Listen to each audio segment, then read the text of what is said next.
नमस्कार, एनबीसी के Facebook live में आपका स्वागत है।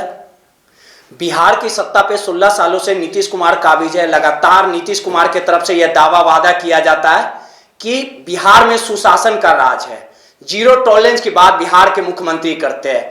ये वही नीतीश कुमार है जब 90 के दशक में बिहार की सत्ता पर लालू यादव काबिज हुआ करते थे और नीतीश कुमार ये हमेशा हवाला देते थे कि बिहार में जंगल राज है, लगातार अपराधियों के हौसले बुलंद है, बेटियां सुरक्षित नहीं है। इसी तरह की बातें करके बिहार की सत्ता पर नीतीश कुमार आए थे और नीतीश कुमार ने जनता को यह भरोसा देने का काम किया था कि बिहार में सुशासन का राज रहेगा। आज 16 साल हो चुके हैं नीतीश कुमार बिहार की सत्ता को संभालने का काम किया और नीतीश कुमार की तरफ से हर खुले मन से यह दावा किया जाता है कि बेटियां सुरक्षित है, बेटियों को किसी भी कीमत पे अन्याय नहीं सहना पड़ेगा। लेकिन नीतीश कुमार के तमाम जो ये दावे वादे हैं वो धरातल पर कहीं ना कहीं साबित नहीं हो रहे हैं। बिहार की एक बेटी लगातार न्याय के लिए भटक रही है और आज हमारे स्टूडियो में इंसाफ के लिए जो पीड़िता है गायत्री देवी वो पहुंची है और लगातार ये गुहार सरकार से लगा रही है, पटना पुलिस से गुहार लगा रही है, बिहार पुलिस से गुहार लगा रही है कि जो दरिंदे हैं, जो इनके साथ घिनौना काम किया उसे सजा दी जाए। लेकिन अब हालात ये देख लीजिए कि कई साल बीत चुके हैं, लगातार ये इंसाफ के लिए दर दर भटक रही है। लेकिन ये जो सिस्टम है वो पूरे तरीके से बहरा हो चुका है और इनकी फरियाद सुनने वाला कोई नहीं है। लगातार नीतीश कुमार सुशासन की बात करते हैं लेकिन उनके सुशासन के तमाम दावे वादे जो है वो खोखले कहीं ना कहीं साबित हो रहे हैं।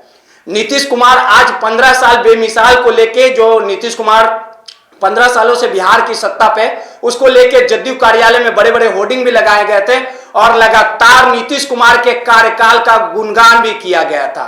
लेकिन जिस प्रकार से यह घटना है वो पूरे तरीके से दुखद है और कहीं ना कहीं हमारे समाज की जो बेटी है वो इंसाफ पाने के लिए हर एक दरवाजे को खटखटाई है, लेकिन इनकी फरियाद सुनने वाला कोई नहीं है। हमारे स्टूडियो में पहुंची हैं गायत्री यादव जी। अमूमन ये नियम और कानून रहता है कि जब इस तरह की घटनाएं होती है तो जो पीड़िता है उनका चेहरा ब्लर किया जाता है। इस पूरे मामले को लेकर हमने गायत्री यादव से भी बात की, उनका चेहरा ब्लर करने की बात कही थी, लेकिन उन्होंने सीधे तौर पे कहा कि जो गलती की है वो अपना चेहरा छुपाए हैं, हम क्या करें।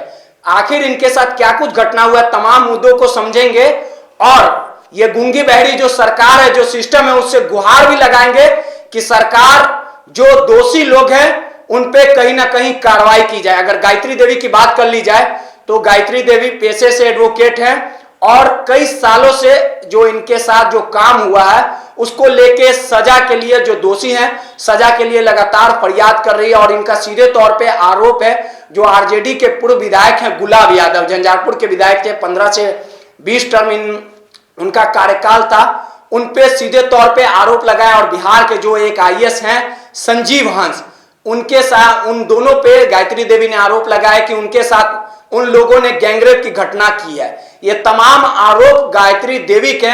आखिर क्या कुछ पूरा घटनाक्रम है, गायत्री देवी से समझेंगे कि क्या घटना हुई थी और उस समय को लेके आखिर किन किन अधिकारियों के, सरकार के नुमाइंदे के दरवाजा उन्होंने खटखटाने का काम किया। गायत्री देवी जी, पहले तो एनबीसी में आपका स्वागत है। गायत्री देवी जी, अमूमन एक नियम रहता है कि आप जो भी पीड़िता रहती है, इस तरह के मामले रहते हैं, उनका चेहरा ब्लर किया जाता है, लेकिन आपने मना किया।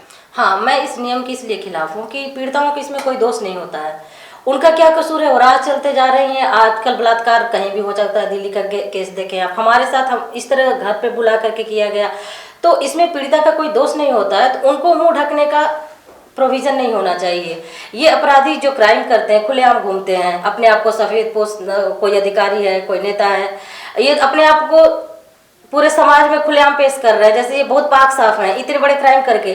तो हम तो इनके किए हुए कामों को सामने ला रहे हैं कि हमारे साथ ऐसा अपराध किए हैं और अब थ्रेट कर रहे हैं कि हमको जान से मार देंगे, तो हम क्यों चेहरा झटका। देखिए, सबसे बड़ा सवाल है बिहार की सत्ता पे जो नीतीश कुमार काबिज है। 2015 में नीतीश कुमार ने जो महागठबंधन के साथ चुनाव लड़ा था, राजद के साथ चुनाव लड़ा था, लेकिन कुछ ही सालों में रिश्तों में खटास आ गया और जिसपे आरोप लगाया जा रहा है गुलाब यादव, झंझारपुर के पूर्व विधायक थे और जब प्रतिनिधि रहते हुए उन्होंने ऐसा काम किया था, तो कहीं ना कहीं इनकी जो करतूत है वो सवालों के घेरे में आखिर पूरा घटनाक्रम क्या हुआ था, कैसे आखिर गायत्री देवी उनके चंगुल में फंस गई, कैसे जो तमाम तथ्य जो आरोप लगाए जा रहे हैं वो तथ्यों की बात करेंगे।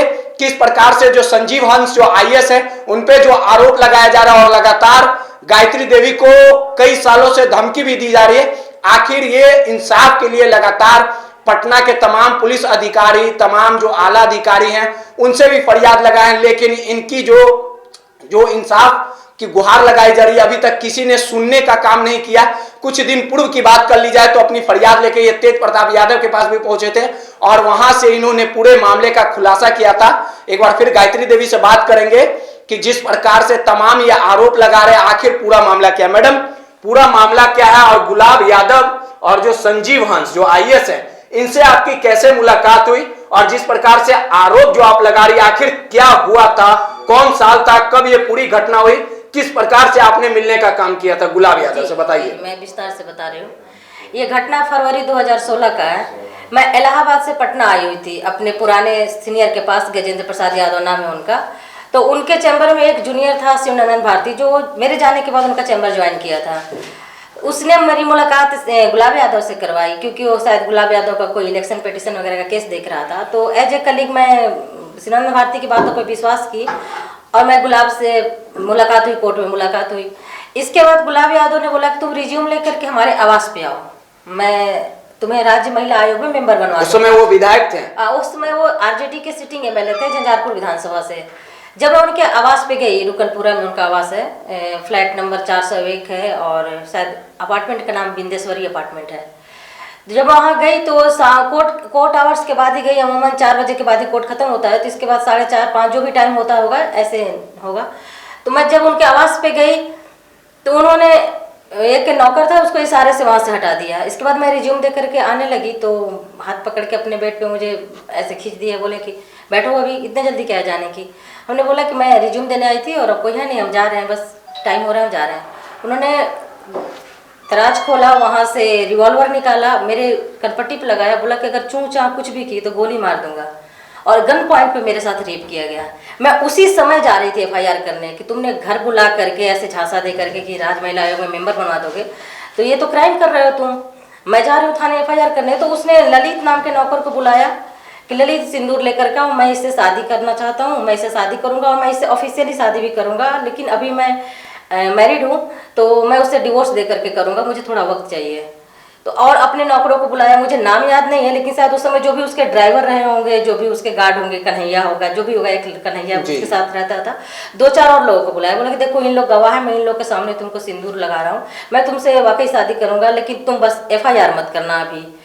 मुझे लगता है वो सिर्फ अपने आप को एफआईआर से प्रोटेक्ट करने के लिए मेरे साथ ये खेल किया, गेम किया कि क्योंकि अगर उस स्थिति में मैं चली जाती थाने तो मेडिकल होता मेरा और तुरंत तो उसका क्लियर हो जाता कि इसने ऐसा किया है।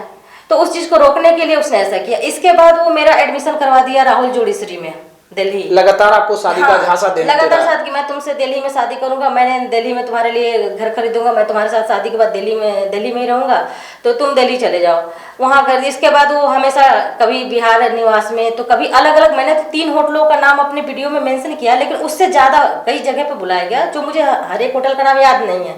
अब जैसी बात है 5 साल हो गया तो याद रहना मुमकिन नहीं। कितना साल तक आपको इधर उधर घुमाता रहा? ये 2016 से लेकर के अभी तक घुमा ही रहा है। अभी जब तक अब मैं आवाज उठा रही हूँ अभी तक घुमा ही रहा है। जब वो लगातार मुझे थ्रेट करने लगा कि मैं अगर तुम्हारी इतनी हैसियत नहीं है कि तुम मेरे बातों को खुलासा कर सकती हो। उसके बाद क्या हुआ जब आप दिल्ली में एडमिशन करा दिया? दिल्ली में एडमिशन कराने के बाद वो जगह जगह अलग अलग होटलों में मुझे मिलने के लिए बुलाने लगा, तो मैं इसके साथ जाती थी बुलाने के बाद इसके पास। फिर मैं इसके ऊपर हमेशा प्रेशर बनाती थी कि भाई तुम डिवोर्स का पेपर नहीं दिखा रहे हो, मुझसे ऑफिशियली शादी करने की बात की हो, ऐसा कुछ कर नहीं रहे हो, बस तुम बुलाते हो, तो ये सब कब हो रहा है। मैं लगातार जब भी मिलती थी इस चीज़ के लिए हमेशा उसके ऊपर प्रेशर बनाती थी कि भाई तुम डिवोर्स का पेपर लाओ, तुम बार बार ये गलत तरीके से मुझे रेप करने के बाद तुम अपने आप को बचाने के लिए इस तरह से कर रहे हो। कितना साल तक ये होता रहा? तो ये लगातार हो ही रहा था 2016 से। इसके बाद 2017 में ये 2017 में मुझे वेस्टिन होटल बुलाया, पुणे में है, तो पुणे में वेस्टिन होटल में बुलाया। डेट था 8 जुलाई 2017। बोला कि मैंने डिवोर्स ले लिया है, तुम आओ यहाँ डिवोर्स का पेपर देखो और मैं यहीं आओ मुलाकात करते हैं, यहीं तुमको और डिटेल में बताएं कैसे शादी करना है क्या करना। बोले ठीक है। जब हम वहाँ गए वेस्टिन होटल में तो इनके साथ आईएएस ऑफिसर संजीव हंस थे। अब बिहार कैडर में अभी प्रेजेंट में वो जल संसाधन में सचिव हैं, ऊर्जा विभाग में सचिव हैं, और एक कोई और डिपार्टमेंट है जिसका जो भी है। क्या हुआ वेस्टर्न होटल में? तो वेस्टर्न होटल में इन्होंने बातचीत की, तो बातचीत पहले तो हमने पूछा इनसे कि कहाँ है डिवोर्स, पर अभी बैठो, खाने पीने की चीजें लाई, इसके बाद नशीली पदार्थ उसमें कुछ रहा होगा, मैं बेहोश हो गई। इन दोनों ने गैंग रेप किया और उसका बकायदा वीडियो बनाया गुलाब ने। उस वीडियो को मुझे दिखाया कि अगर अब तुम मेरे ऊपर शादी का प्रेशर बनाई या कुछ भी की तो मैं तुम्हारे कैरेक्टर पर उंगली उठाऊंगा कि देखो तुम्हारा दो आदमियों के साथ ऐसा रिलेशन है। हम बोले ठीक है, तो ये वीडियो में तो मैं बेहोश हूँ, मैं तो होश में हो नहीं, मेरे वीडियो देखने के बाद कोई कहेगा तो क्या मैं कब ये वीडियो दिखाया गया? जब आप होश से आई? तो कोर्ट से आई नहीं, ये होश में आई तो? हाँ होश में, उस रात जब होश में आए तो इसके बाद गुलाब यादव अब मुझे ब्लैकमेल करके जहां बुलाता था, जिस इसके बाद इस घटना के बाद 8 जुलाई 2017 के बाद जब भी वो मुझे बुलाता था तो उसके साथ संजीव हंस भी होता था। कितना बार मुलाकात हुआ होगा संजीव हंस और गुलाब यादव? ज्यादा नहीं, 3 4 5 बार जो भी हुआ होगा। मैंने तीन होटलों का नाम मेंशन किया है तो वो तो पूरे अच्छे से याद है, 3। इसके अलावा 1 2 और 4 होंगे जिनको मुझे होटल का नाम याद नहीं है। वो हो गया। इस बीच में प्रेग्नेंट हो गई। आपको नहीं लगता है कि लगातार उस वीडियो के माध्यम से आपको कहीं ना कहीं टॉर्चर किया जा रहा था? बहुत ज्यादा टॉर्चर। मुझे कई बार ऐसा लगता था कि मैं सुसाइड कर लूं, लेकिन मुझे लगता था मैं सुसाइड क्यों करूं। फिर हिम्मत होती थी कि देखते हैं ये शादी करेगा भी कि नहीं करेगा, मुझे एक्शन लेना चाहिए। लेकिन जब मैं प्रेग्नेंट हो गई तो जब ये लगातार मुझे अबॉर्शन के लिए दबाव बनाया, तब मैंने एक स्टैंड लिया कि मैं अबॉर्शन किसी कीमत पे नहीं कराऊंगी। मैं इस बच्चे को जन्म दूंगी और इसके हक के लिए लड़ूंगी। इसके बाद से वो मुझे बुलाता रहा, मैं नहीं गई। कानून का सहारा उस समय आपने क्यों नहीं लिया? उस समय मैंने झांसा लगातार ये शादी का।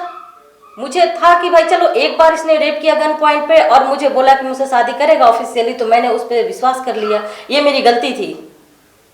मुझे इस तरह से रेपिस्टों पे अपने आप को बचाने के लिए उसने मुझे जो झांसा दिया, मुझे यकीन नहीं करना चाहिए था। उसके बाद लगातार ये लोग आपसे मिल रहे हैं? ये लगातार मिल रहा था ब्लैकमेल करके। तो ये जो ब्लैकमेल, वो जो वीडियो था मेरा उसके पास, उससे मैं डरी हुई थी कि कहीं बार बार हमको बोलता था कि अगर नहीं मिलने, हाँ, कि वायरल कर देंगे नेट पे, पोस्टर बनवा कर जगह जगह चिपका देंगे। तुम्हें अंदाजा क्या है, हम सिटिंग एमएलए हैं, वो आईएएस है, तुम कुछ क्या हो, तुम क्या कुछ नहीं कर सकते। संजीव हंस से ये किस प्रकार से धमकाते थे आपको? ये भी धमकी देते थे क्या अपने पद पे? नहीं, संजीव हंस डायरेक्ट धमकी नहीं देते थे, लेकिन संजीव हंस उनके थ्रू धमकी दिलवाते थे।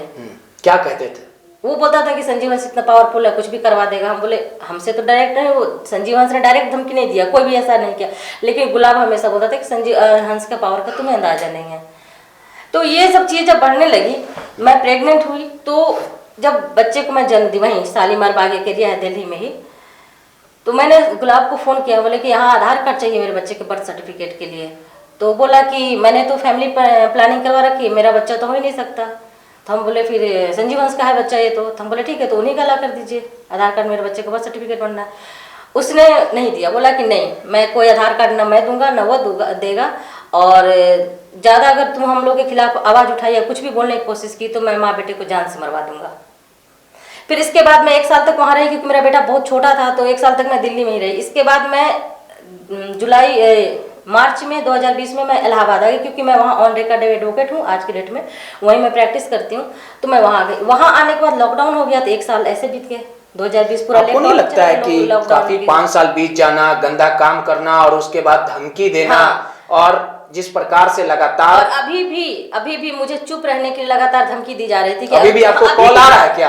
अब जब मैं ये बात मीडिया में लाई हूँ इसके बाद तो नहीं आ रहा है, लेकिन इसके पहले अच्छा, आपको लगा था इसको लेके आपने कभी आरजेडी के जो तमाम बड़े लीडर हैं या जो बिहार पुलिस के जो अधिकारी है उनसे कभी मिलने की कोशिश की? कभी किन्हीं से कांटेक्ट किया कि हाँ हमारे साथ ऐसा काम हुआ है, हमें न्याय चाहिए? मैं किसी लीडर से तो मिलने की कोशिश नहीं की इससे पहले, लेकिन मैंने आवेदन 2020 में भी जब मैं इलाहाबाद गई थी दिल्ली छोड़ करके अपने बच्चे के साथ, तो उस समय भी मुझे इन्हें धमकी दिया था कि मैं तुम्हें जान से मरवा। कौन ये धमकी दिया था? गुलाब यादव लगातार कॉल करके? हाँ, कॉल करके, फोन करके। तो कुछ रिकॉर्डिंग्स भी होंगे मेरे पास, अगर जरूरत पड़ेगी मीडिया को तो मैं वो रिकॉर्डिंग आप लोगों को दूंगी। आपको कभी भी किसी वक्त कॉल करके तुमको दब कर जीना है, घुट कर जीना, हम जैसे रखेंगे वैसे रखना, अगर आवाज उठाया तो हम तुम्हें ऐसे कर देंगे। अभी भी वीडियो उनके पास है? वीडियो उसमें रखे होंगे। अच्छा, वीडियो के कारण ही आप इतने दिन शांत रहे? हाँ, क्योंकि मैं डरी हुई थी, मुझे ब्लैकमेल किया जाता था बार बार कि मैं वीडियो वायरल कर दूंगा, मैं वीडियो पोस्टर लगवा दूंगा, तो वाकई मैं वीडियो से डरी हुई थी। 2020 में आपने इलाहाबाद में भी 2020 में जब वो जान से मारने की धमकी देने लगा तो मैं एक लेटर इलाहाबाद एसएसपी को पोस्ट किया कि मैं इस एरिया में रह रही हूँ, मैं असुरक्षित हूँ, मेरे साथ ये घटना घटी। पूरा जो कहानी मैंने आपको बताया वो डिटेल लिखते हुए मैंने इलाहाबाद एसएसपी को लेटर लिखा। इलाहाबाद एसएसपी ऑफिस से मुझे कॉल आया कि मैडम यहाँ के प्रोटेक्शन के लिए तो आप हाई कोर्ट में फाइल कर सकती हैं, आप खुद एडवोकेट हैं, आप जान रही हैं, लेकिन ये घटना है तो इसमें हम एक्शन नहीं ले सकते क्योंकि जुरिडिक्शन आपका पटना का है। तो आप पटना में, हम आपका लेटर पटना एसएसपी को सेंड कर दे रहे हैं। उन्होंने हमसे कहा कि आप पटना एसएसपी को कीजिए या फिर हम सेंड कर दें। हमने बोला आप ही सेंड कर दीजिए। मैंने आपको लेटर लिखा, उस लेटर को पटना एसएसपी को सेंड कर दीजिए। उन्होंने कहा कि ठीक है मैडम, मैं आपका लेटर पटना एसएसपी को सेंड कर रहा हूँ। और बाद में मैंने कॉल किया एक बार, तुमने बोला मैंने आपका लेटर सेंड कर दिया। लेकिन 2020 से अभी तक पटना एसएसपी ऑफिस से आज तक कोई ऐसा कॉल 2020 में आपने पटना एसएसपी को लेटर भेजा था 12 मई 2020 को बाय पोस्ट। आज तक मुझे उस लेटर पे कोई वो नहीं आया रिस्पांस पटना एसएसपी के द्वारा कि आपने कोई लेटर सेंड। पूरा मामला जो था, जब घटना हुई थी रूपसपुर से जुड़ा हुआ था, रूपसपुर थाना में आपने इस पोस्ट डाला था जो? हाँ, लेटर मैंने रूपसपुर थाना को भी लिखा। क्या अभी तक रिस्पांस मिला? तो 1 साल गुजरने को है, कुछ रिस्पांस नहीं आ रहा। अभी तक थाना से कोई कॉल नहीं, अभी तक एसएसपी ऑफिस से कोई कॉल नहीं, जबकि मेरा लेटर का डिलीवरी रिपोर्ट 1 नवंबर को ही दिखा रहा है, जो मैं रिसेंट लेटर अभी फिर दोबारा भेजी मैंने दानापुर कोर्ट में। हाँ, एसएसपी को मैंने लेटर लिखा था 28 अक्टूबर को, और 28 अक्टूबर को ही मैंने रूपसपुर थाना को भी लिखा था। इसके बाद जब कोई रिस्पांस नहीं आया तो 18 नवंबर को मैं दानापुर सिविल कोर्ट में जाकर के 156(3) में होता है कि अगर आपका गुहार थाना नहीं सुन रहा है, एसएसपी नहीं सुन रहा है, तो आप कोर्ट में आवेदन दे सकते हैं अपने शिकायतों को लेकर कि आपके साथ ये अपराध हुआ है और कहीं सुनवाई नहीं हो रही है, तो कोर्ट इस मामले को संज्ञान में ले और एफआईआर करने का, इन्वेस्टिगेशन करने का ऑर्डर एसएसपी को दे और उसके द्वारा थाने को दिया जाए। तो ये ऑर्डर हो चुका है, लेकिन अभी तक मेरे मोबाइल पे मेरा नंबर मेंशन है हर जगह, कहीं से कोई कॉल नहीं आया, ना थाने से, ना एसएसपी ऑफिस से, ना अभी तक एफआईआर दर्ज हुई है, जबकि मैं इतनी मीडिया में आकर के बार बार बोल रही हूँ।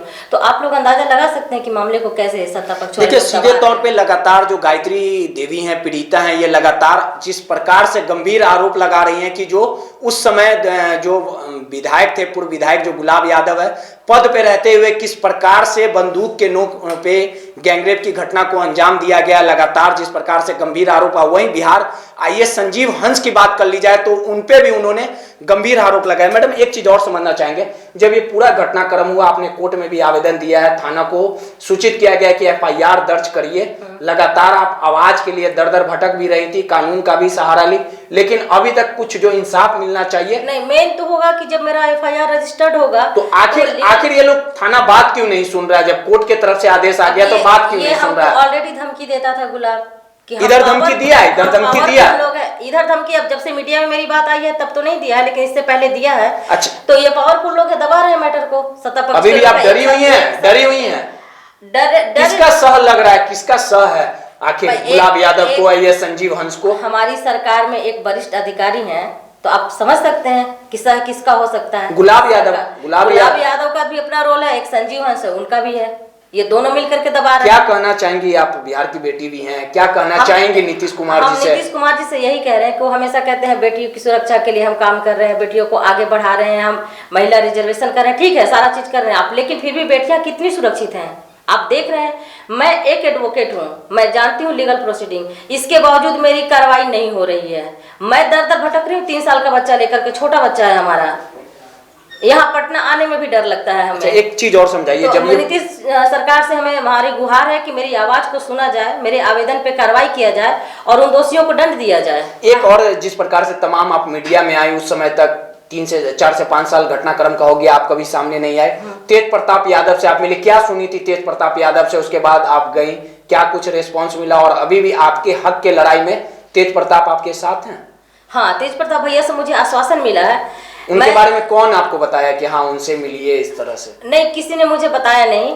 मैं तेज प्रताप भैया को पहले से ही जानती हूँ, मैं देखती हूँ उनको फ्रंट पे आकर के बोलते हुए, मुझे लगता है उन्हीं के पार्टी के वो विधायक भी रहे, पता है आपको ये बात? हाँ, पता है, उनके विधायक के ही हुए, इसलिए मुझे लगा कि पहले इनको बताना चाहिए भैया को कि आपके पार्टी के ही ऐसा किया है। तो मैं तब तेज प्रताप भैया को अपनी पूरी बताई कि मेरे साथ ऐसा घटना किया, तो उन्होंने कहा कि नहीं, मैं तुम्हारे साथ हूँ, अगर थाना नहीं सुन रहा है, कुछ भी नहीं हो रही कार्रवाई, तो हम सड़क पे आंदोलन करेंगे, लेकिन तुम्हारे साथ न्याय होना चाहिए। प्रेस कॉन्फ्रेंस भी आप की थी? हाँ बिल्कुल, वहीं से किया था मैंने। अब आगे की लड़ाई किस प्रकार से लड़ना है? देखिए, हम लीगल लड़ाई के लिए भी हर जगह आवेदन दिए हुए हैं। सरकार इतनी गूंगी बहरी हो चुकी है, कोई रिस्पांस नहीं आ रहा है। लेकिन सबसे बड़ा सवाल है कि गुलाब यादव आरजेडी के पूर्व विधायक रहे, आपको लगता है कि तेज प्रताप यादव जो लालू यादव के बड़े बेटे हैं, उनसे आपकी बात हुई, प्रेस वार्ता हुई, तमाम चीजों को आपने रखने का काम किया? लालू यादव भी पटना में, उनसे मुलाकात हुई है इस पूरे मामले को लेकर? हाँ, मैंने उनके सामने भी अपना कब मिली है लालू यादव? कल मिली हूँ मैं लालू जी से। और कल मैंने बताया उनको अपनी, मेरे साथ ऐसा ऐसा घटना हुआ है। हाँ। और आप ही के पार्टी का किया है। हाँ। तो और न्याय के लिए मैं दर बदर भटक रही हूँ, मेरा कहीं आवेदन पर सुनवाई नहीं हो रहा। क्या बोले लालू? उन्होंने कहा विपक्ष तुम्हारे साथ है। अगर नहीं तो बताना ना चाहिए कि आप ही के पार्टी के नेता हैं, पार्टी कार्रवाई की। वो कह रहे हैं, तेज भैया ने अपना प्रेस कॉन्फ्रेंस में भी बोला है, कल का हमारा आप देखे होंगे इंटरव्यू, उसमें भी उन्होंने कहा है कि हमने पार्टी से निकाल दिया है। पार्टी से निकाल दिया गया उसको? जब हम इसकी सार्वजनिक घोषणा हुई है क्या आपको? अब सार्वजनिक घोषणा करेंगे। कौन बोला ये? लालू यादव? लालू जी नहीं, कल तेज प्रताप भैया बोले हैं। अच्छा, लालू जी क्या बोले? लालू जी बोले, आश्वासन दिए कि ये विपक्ष तुम्हारे साथ है, अन्याय हुआ है तुम्हारे साथ, बच्चे को हक मिलना चाहिए और आवाज उठाओ। जहाँ जो भी संस्थाएं हैं वहाँ तुम एप्लीकेशन दिए हो, वहाँ से देखो क्या रिस्पांस मिलता है। नहीं कुछ होता है तो हम विपक्ष भी तुम्हारे साथ है। देखिए, इस पूरे मामले को लेके गायत्री देवी जी जो हैं वो लालू यादव से भी मुलाकात की और जिस प्रकार से बता रही हैं कि तेज प्रताप यादव ने ये भी कहा है कि हाँ, गुलाब यादव को पार्टी से निकाल दिया गया। और सबसे बड़ी चीज है गायत्री जी, एक आखिरी सवाल समझना चाहेंगे। संजीव हंस आईएएस हैं, बड़े पद पे हैं, गुलाब यादव भी पूर्व विधायक रहे। अब कोर्ट के तरफ से भी आदेश आ गया है कि हाँ एफआईआर दर्ज करना चाहिए, लेकिन अभी तक एफआईआर दर्ज नहीं किया गया। आप इंसाफ के लिए भटक रही हैं, दर दर इधर उधर दरवाजा खटखटा रही हैं। इसको लेके आप बिहार के डीजीपी से क्या कुछ कहना चाहिएगा? बिहार के डीजीपी से मुलाकात की है कि हाँ ऐसा ऐसा बात है? नहीं, अभी तक मैंने डीजीपी से मुलाकात नहीं की। मैं बता रही हूँ, मैं पर्सनली मैं बिहार आने से भी डर रही हूँ। मेरे पास छोटा बच्चा है, मुझे हर पल डर लगा रहता है, इसलिए मैंने लेटर सेंड किया है। तो जब मेरे लेटर पे कोई रिस्पांस नहीं आया तो मुझे लगा कि अब मुझे डायरेक्ट कोर्ट जाना चाहिए, क्योंकि थाना नहीं सुन रहा है, एसएसपी नीतीश कुमार जी पे भरोसा है, बिहार पुलिस पे भरोसा है। मैंने बिहार सरकार के नाम से ही 2020 में जब मैंने एसएसपी इलाहाबाद को एक लेटर लिखा था, तो एक और लेटर मैंने लिखा था, वो डायरेक्ट मुख्यमंत्री जी के नाम से ही मैंने लिखा था। उसकी रिसीविंग भी मेरे पास पड़ी होगी कहीं, चाहे तो आरटीआई से हम कॉपी भी अपने लेटर की निकलवा सकते हैं। आज तक एक सिंगल कॉल नहीं गया हमारे पास नीतीश कुमार सरकार की तरफ से। लगता है इंसाफ मिलेगा आपको? अब उम्मीद है बिहार पुलिस और नीतीश सरकार से? जिस तरीके से मामले को दबाया जा रहा है तो उम्मीद करना थोड़ा मुश्किल हो रहा है, क्योंकि कोर्ट पे भरोसा है। हाँ, न्यायपालिका पे भरोसा है कि वहां से न्याय हो सकता है, लेकिन यहाँ जो अगर यहाँ से होना होता तो एसएसपी ने हमारे आवेदन पे कोई रिस्पांस क्यों नहीं दिया? आपने एसएसपी साहब पटना के जो एसएसपी हैं उनको कॉल करके बात की?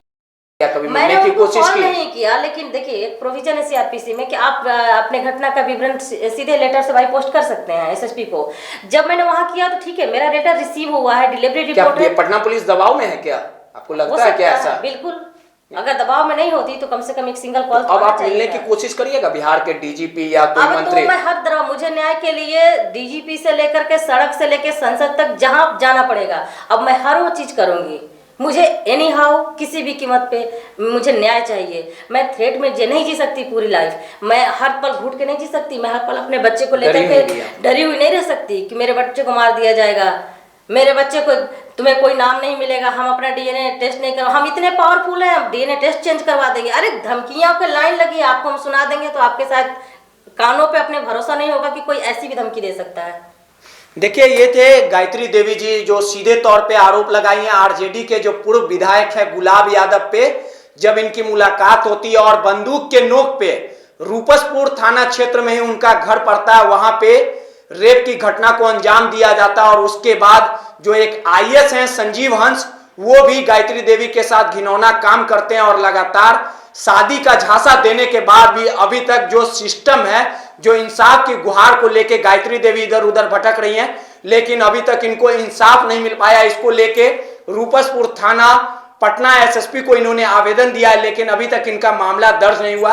और इस पूरे घटनाक्रम को लेके गायत्री देवी ने लालू यादव से भी मुलाकात की है। तेज प्रताप यादव जो लालू यादव के बड़े पुत्र हैं, हसनपुर से विधायक भी हैं, पूर्व मंत्री भी है, उन्होंने आश्वासन दिया है कि गायत्री देवी के लड़ाई में वो उनके साथ है। और जिस प्रकार से नीतीश सरकार लगातार ये दम भरती है कि बिहार में सुशासन का राज है और बेटियों के साथ अन्याय नहीं होगा, बेटियों को इंसाफ मिलेगा, लेकिन देख लीजिए सुशासन बाबू, कहीं ना कहीं आपके इन तमाम दावे और वादों में कहीं ना कहीं एक काला धब्बा है कि जिस प्रकार से अभी तक एक बेटी इंसाफ पाने के लिए दर दर भटक रही है, लेकिन इंसाफ अभी तक नहीं मिल पाया। और इंसाफ के लिए इन्होंने कहा है कि भले ही सरकार और सिस्टम पे भरोसा ना हो, लेकिन न्यायपालिका पर जरूर भरोसा है। और इस जो गायत्री देवी का पूरा आरोप है, इसको लेके हम भी कोशिश करेंगे कि गुलाब यादव से संपर्क किया जाए, आईएएस से संपर्क किया जाए, जो उनका पक्ष है वो भी जानने की कोशिश करेंगे। यही गायत्री देवी के छोटे जो बच्चे हैं, इनको लेके लगातार इनको धमकियां भी दी जा रही है, लगातार इनको डराया जा रहा है कि आप अपना मुंह बंद रखिए, नहीं तो अंजाम भुगतने के लिए तैयार रहिए। अब देखने वाली बात होगी, दिलचस्प होगा कि आखिर नीतीश कुमार और बिहार पुलिस के जो मुखिया हैं वो गायत्री देवी को इंसाफ दिला पाते हैं या ये दर दर भटकते ही रहते हैं।